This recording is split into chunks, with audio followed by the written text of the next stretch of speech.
चाकण एमआयडीसीमध्ये खड्डे आणि पायाभूत सुविधांचा अभाव असल्यानं 20हून अधिक कंपन्यांनी स्थलांतरित होण्याचा इशारा दिलाय।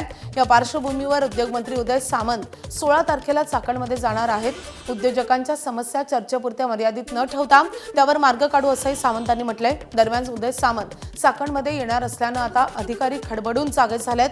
पुण्याचे जिल्हाधिकारी जितेंद्र डोडी आणि एमआयडीसी मुख्याधिकाऱ्यांनी चाकणमधील वाहतूक कोंडीची प्रत्यक्षपणे पाहणी केली आहे। रस्त्यांवर पडलेले खड्डे आणि वाहतूक कोंडीमागची कारणं अधिकाऱ्यांनी जाणून घेतली आहेत।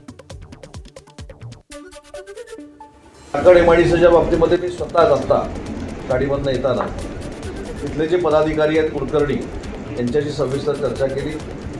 त्यांना नक्की आवश्यकता कुठच्या कामाची आहे काय आहे हे मी त्यांच्याशी फोनवर चर्चा केलेली आहे आणि 16 तारखेला 4 वाजता मी स्वतः चाकणच्या उद्योजकांना भेटायला चाकणमध्ये जाणार आहे।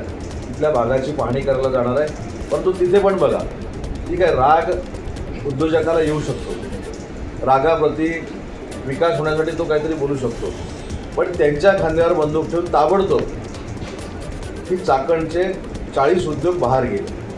आता 16 तारखेला त्याचा खुलासा देखील मी पुण्यामध्ये जाऊन करणार आहे।